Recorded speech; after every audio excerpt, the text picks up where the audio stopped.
There's a saying I've carried with me for years.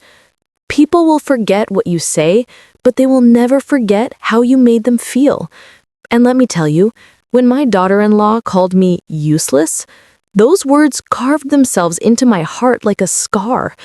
It wasn't the first time she dismissed me, but it was the first time she said it so loudly, in front of others, with that smirk on her face. It happened one sunny Saturday afternoon. We were all sitting on the porch, my son, my daughter-in-law, and the grandchildren, when the subject of family responsibilities came up. "I don't know why you insist on keeping her around," she said, waving her hand at me as if I were nothing more than a piece of furniture. "She doesn't help with the bills. She doesn't contribute anything. She just sits here. Honestly, she's useless." Her words stung, not because they were true, but because they were spoken with such cruelty. My son, bless his heart, tried to shush her. "Honey, that's not fair," he said, glancing at me with apology in his eyes, but she brushed him off. "Not fair?" she snapped. "I'm the one juggling the mortgage, the kids' expenses, and the endless bills. All she does is knit and watch television. Tell me what use that is." I sat quietly, my hands folded in my lap, my knitting needles resting on the arm of my chair. I could feel the children's eyes on me, wide and uncertain. They didn't understand the weight of her words, not fully, but they understood the tone. They knew their mother was putting me down. I forced a smile and said nothing. After all, what good would come from an argument? Words thrown in anger rarely heal, they only deepen wounds. So I kept my silence, even though inside my heart ached. That night, as I lay in bed, her words echoed again and again. Useless, useless. How easily she had dismissed a lifetime of work, sacrifice, and love.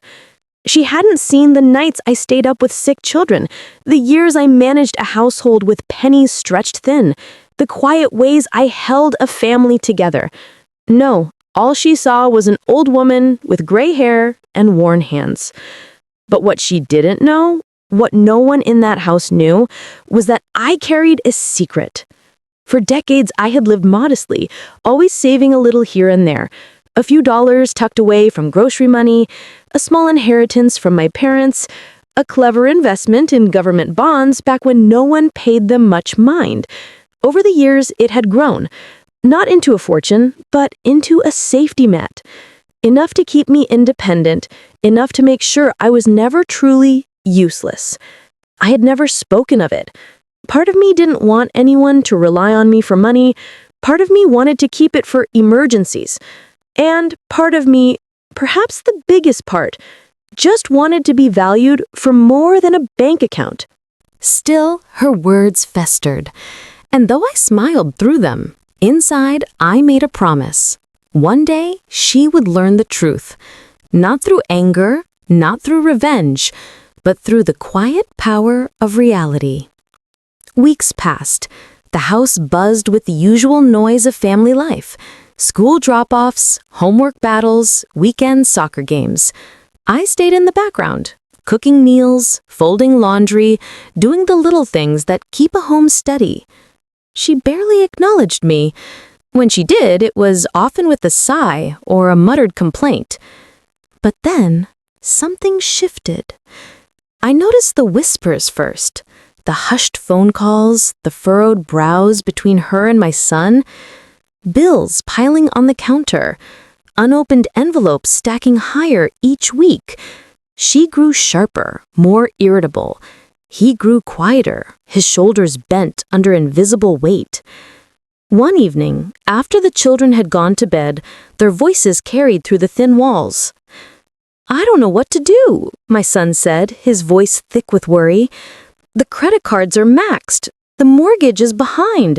If we don't find a solution soon, we could lose the house." Her reply was sharp, panicked. "Don't you dare blame me. You're the one who insisted on the bigger house, the better car. And now your mother? Well, she certainly isn't helping." I sat in my room, my hands trembling as I listened. This was no longer just bickering. this was a family on the brink of collapse. The next morning, I noticed her eyes were puffy from crying. She snapped at the children over nothing, then stormed out of the kitchen. My son sat at the table, staring blankly at his coffee.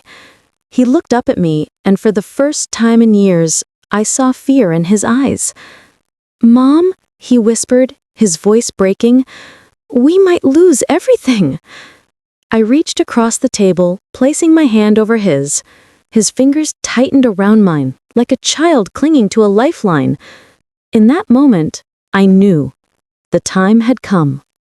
That evening, when the children were tucked in bed and the house had grown quiet, I walked into the living room holding a small tin box. It wasn't much to look at, scratched, dented, the kind of thing you might overlook on a shelf.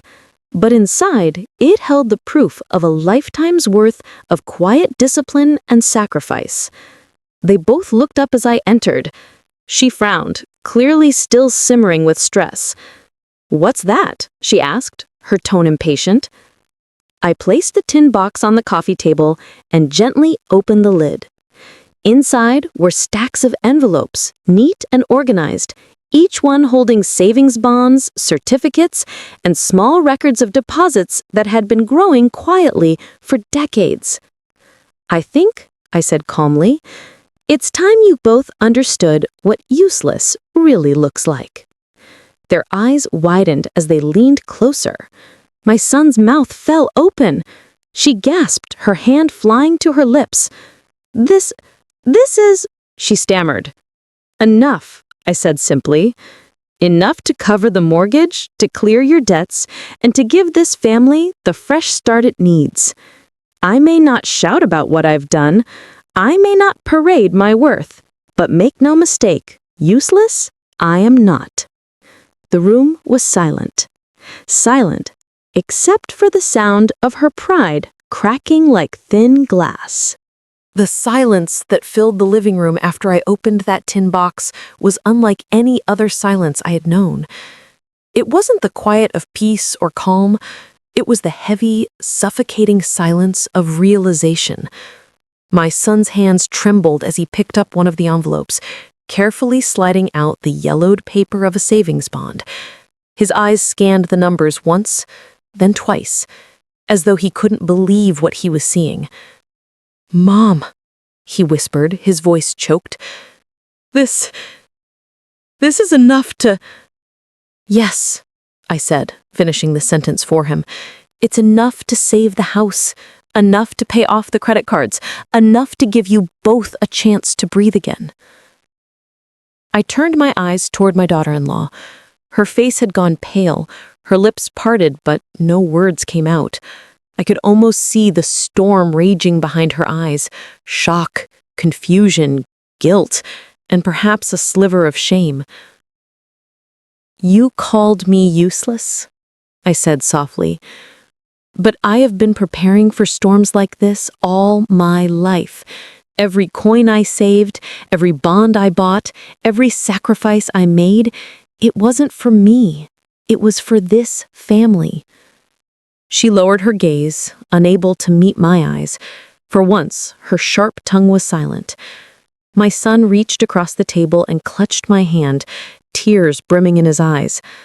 "Mom, I don't deserve this. After everything she said to you, after how she—" He faltered, glancing at his wife. I squeezed his hand gently. "It's not about what you deserve, son. It's about what's right.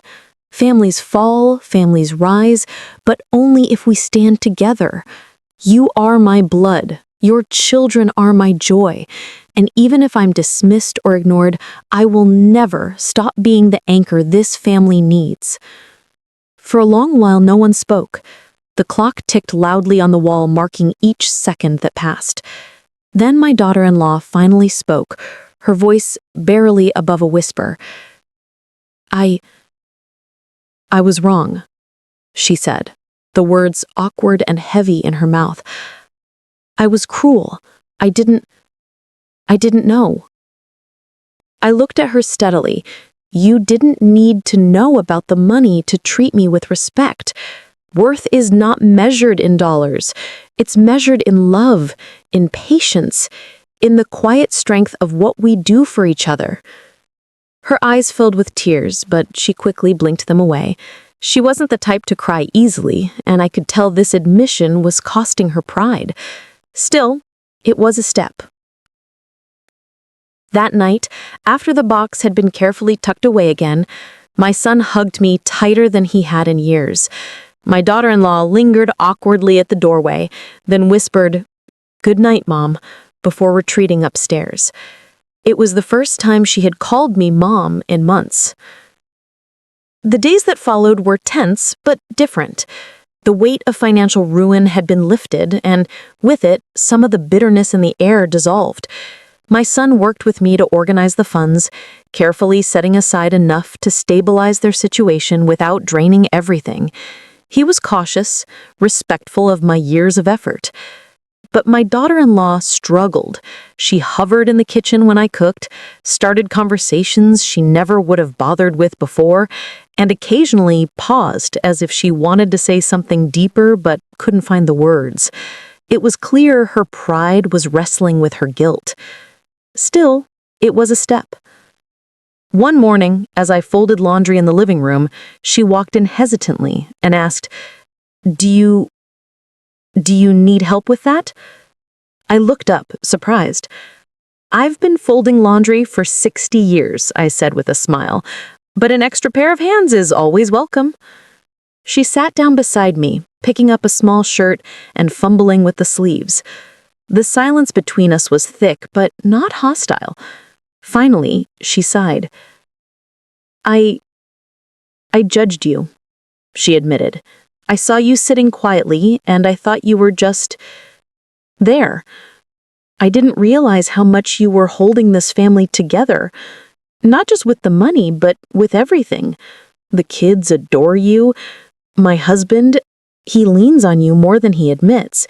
And I've been unfair." I placed a folded towel on the stack and looked at her kindly. We all make mistakes. What matters is what we do after.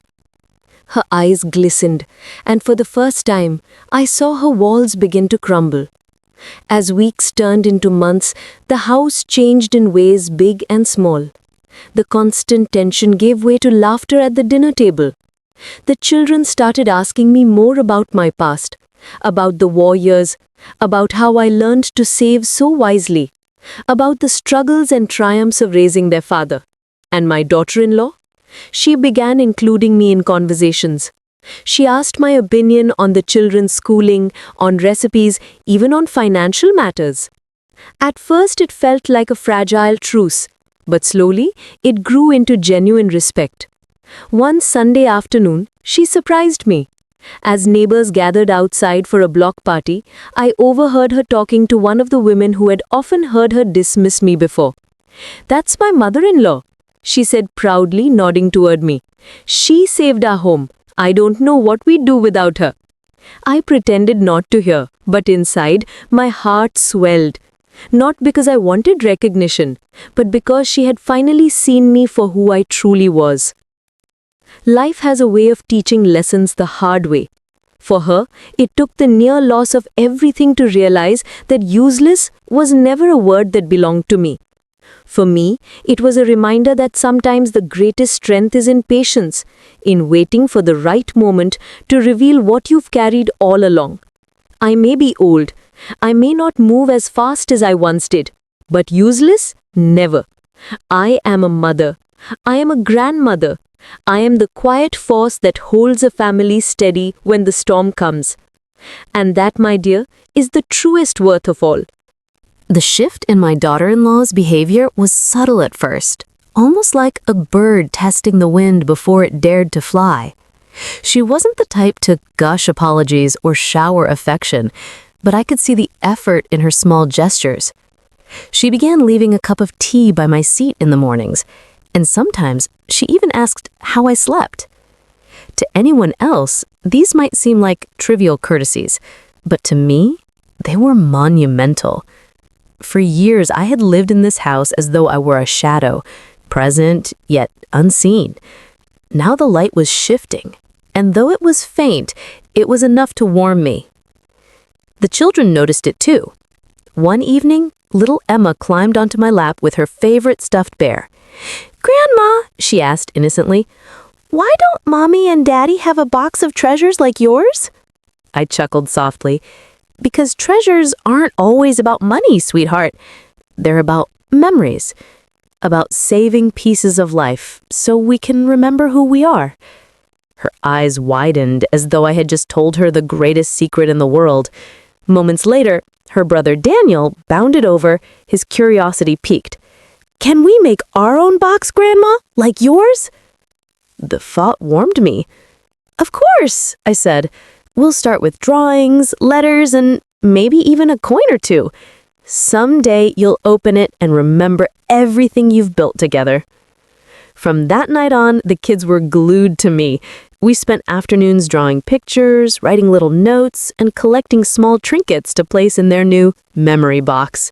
Their laughter filled the air, and even my daughter-in-law, who often peeked in from the kitchen, couldn't help but smile. But change never comes without friction. One Friday evening, as my son reviewed the bills at the dining table, my daughter-in-law walked in holding a flyer from the local bank. "They're offering investment seminars," she said. "Maybe we should go. I don't want us to end up in this kind of mess again." My son nodded, but looked uncertain. Finances had always been his weak point, and though he trusted me, he was still wary of the world of investments. Then, to my surprise, my daughter-in-law turned to me. "Mom, would you maybe come with us? I think your experience could help us make better choices." I paused, blinking. Never before had she invited me into something like this.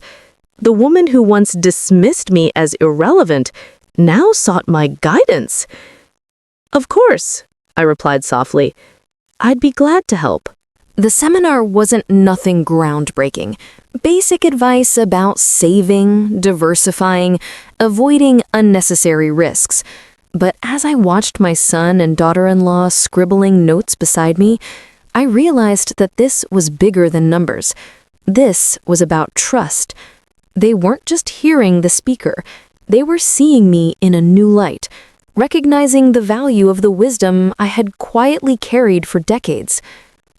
A week later, we had visitors, neighbors from down the street. They had heard whispers about how close my son's family had come to losing their home, and gossip traveled faster than truth. As they sat in the living room, one woman asked casually, "So, how did you manage to pull through? Last we heard, things were difficult." My daughter-in-law stiffened, her cheeks flushing. This was the kind of question that once would have sent her spiraling into embarrassment or denial, but this time she surprised me. She gestured toward me with a small smile. "It was Mom. She saved us." The neighbors turned their eyes toward me, and for a moment I felt their surprise, perhaps even their admiration. But what mattered most was the pride in my daughter-in-law's voice. She planned ahead. She had savings, bonds, everything we needed to get back on track. Honestly, we wouldn't be here without her. I said nothing, simply nodding politely. But inside, I felt something shift. Respect, once denied, had finally been given freely. The Children's Memory Box project blossomed into something bigger than I expected. Soon, their friends from school wanted to make their own. And before long, the neighborhood kids were sitting in our living room with shoeboxes and crayons, laughing as they filled them with treasures. One Saturday, as I guided them through writing their first letters to the future, I caught my daughter-in-law standing in the doorway, watching. Her expression was soft, her eyes shimmering. After the children left, she approached me quietly. "You've built something beautiful here," she admitted. "I see now why the kids love you so much. You give them more than just stories. You give them roots." Her words caught me off guard, but they touched me deeply. For so long, I had been dismissed as someone with nothing to offer. Now she was beginning to see that the true wealth of a family isn't in its bank account, but in the strength of its foundation, One evening, as the sun dipped low and painted the living room in golden hues, my son gathered us together. "I've been thinking," he said carefully, "we should set up a proper family account, something we all contribute to, something that protects us in case of emergencies."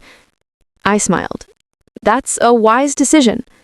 Then, to my astonishment, my daughter-in-law added, "And Mom should be the one to oversee it. She's proven she knows how to plan better than any of us." Her tone carried no sarcasm, no reluctance, just sincerity. For a moment, I felt tears prick my eyes. To be trusted, to be valued, after so many years of silence and disregard, it was more powerful than any savings bond or secret box. "Thank you," I whispered. "I promise I will guide us well."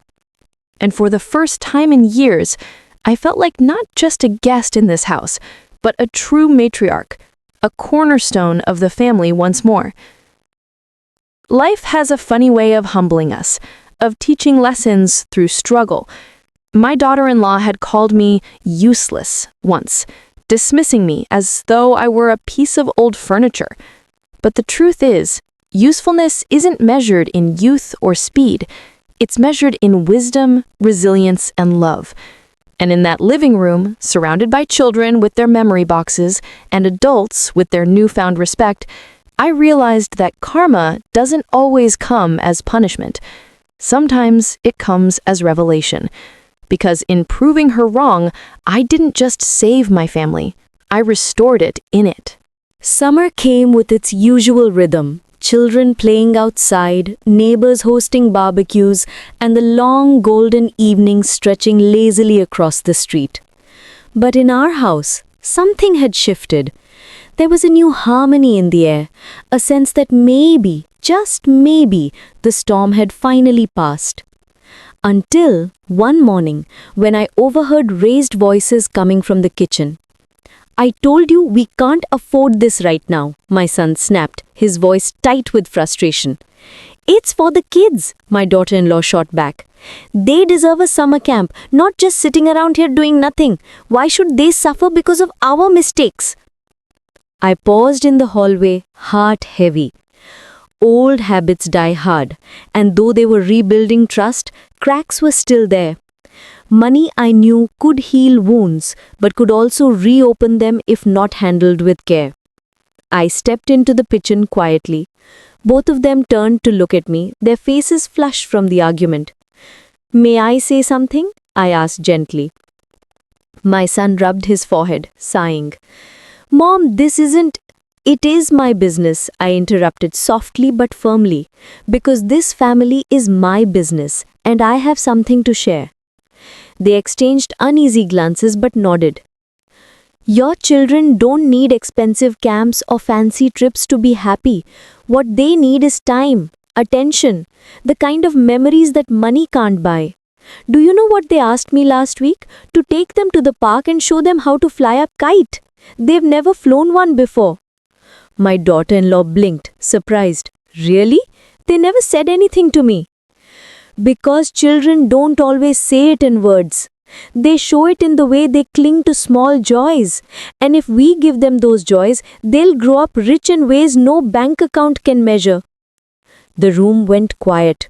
My son looked ashamed, while his wife's eyes softened with realization. That weekend, instead of sending the children to camp, we spent the day at the park. My son built a makeshift kite from sticks and paper, and though it bobbled clumsily in the wind, the children's laughter made it sound like the finest creation on earth. I taught them how to balance it, running with them across the grass until my knees ached. My daughter-in-law, usually so polished and guarded, joined in, barefoot and laughing like a child herself. For the first time, I saw her walls crumble completely. Later, as we sat on a picnic blanket eating sandwiches, she turned to me with a look I will never forget. "You were right," she admitted. "I thought money was the answer. But today—" She paused, her voice trembling. "Today I saw something I haven't felt in a long time. Joy, real joy. And it came from you." I smiled gently. That's what family is meant to be. Not a race to earn more, but a circle that holds us when the world tries to break us. She looked up, her eyes brimming with tears. They think I falsified numbers. I didn't. I swear I didn't. But I can't prove it. If I lose this job after everything we've been through, her voice cracked. I don't know what we'll do. I sat beside her, taking her hand in mine. Listen to me.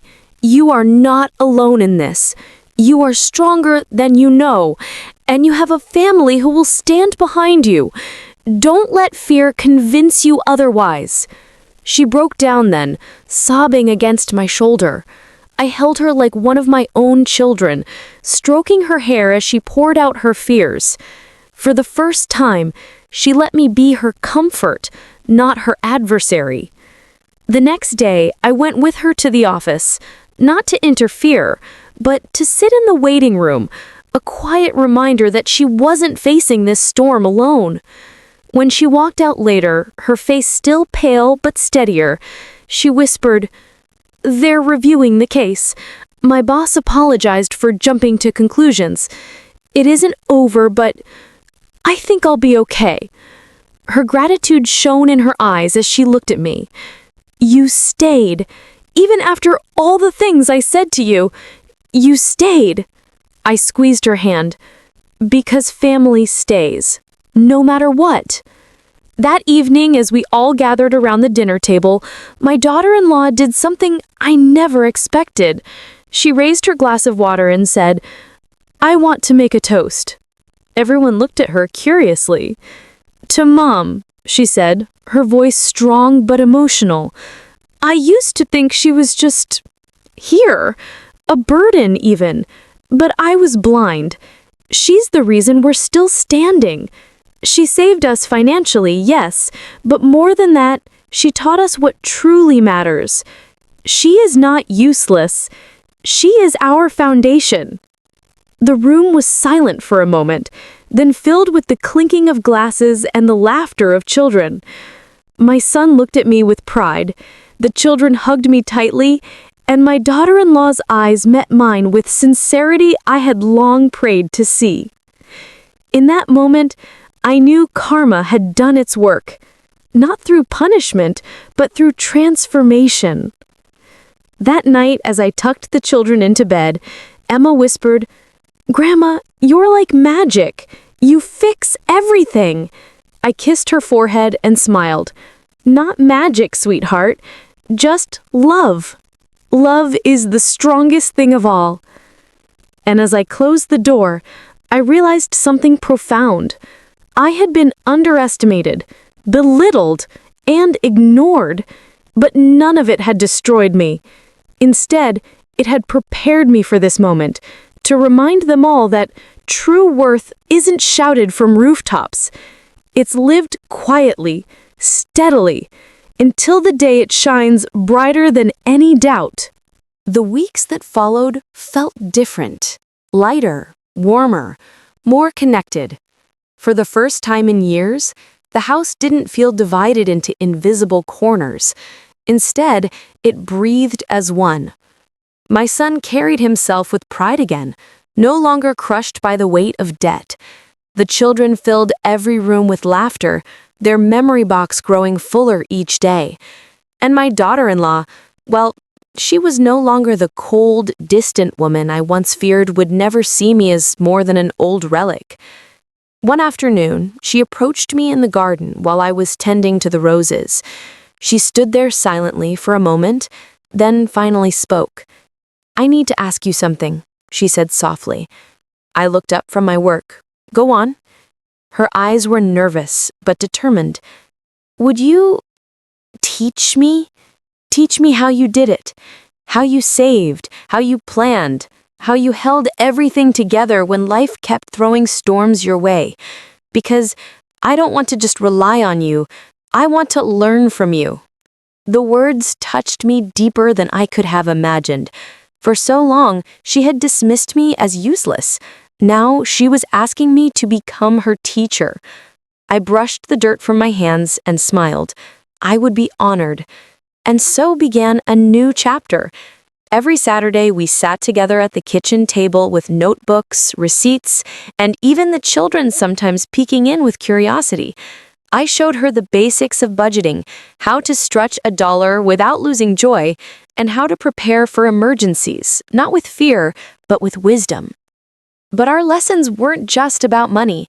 They were about patience, about listening, about remembering that every decision made today shapes the future of a family tomorrow. One day after we finished balancing numbers, she looked at me and said, "You're not just teaching me about money, are you?" I chuckled. "No, I'm teaching you about life." The transformation in her was remarkable.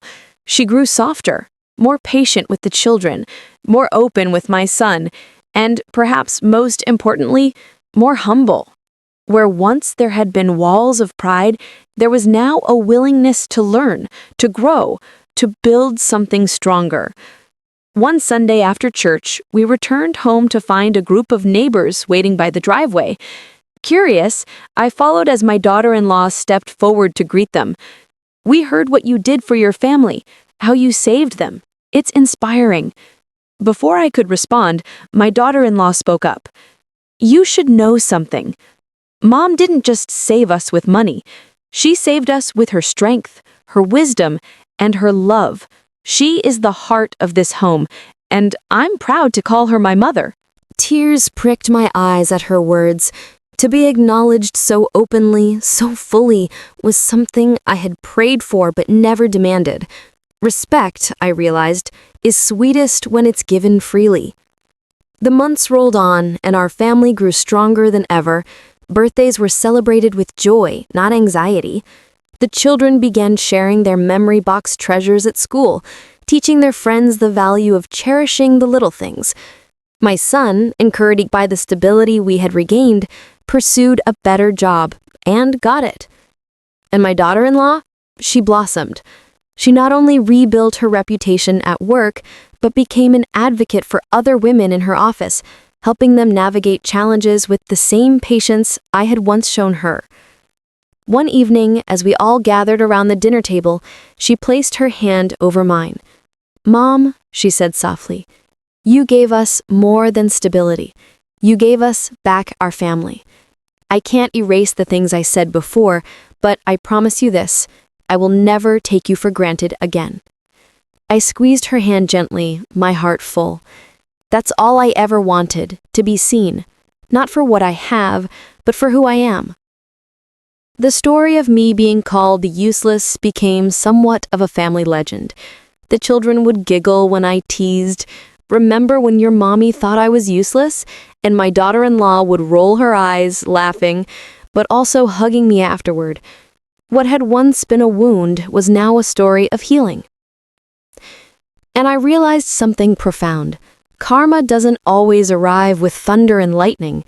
Sometimes it comes quietly, in the soft turning of hearts, in the slow unraveling of pride, and the gentle recognition of truth. For me, karma had brought respect. For my daughter-in-law, it had brought humility. And for our family, it had brought unity. On a quiet evening, long after the dishes were done and the house had settled into silence, I sat alone in the living room with the tin box resting on my lap. I traced my fingers over its worn edges, remembering all the years of sacrifice, all the nights of doubt, all the days I had wondered if anyone would ever see the worth behind my quiet ways. Now, I didn't need to wonder. My family knew. And, more importantly, I knew. I wasn't useless. I was the foundation, the quiet, steady heartbeat that had kept this family alive through every storm. As I closed the box and placed it gently back on the shelf, I whispered a prayer of gratitude.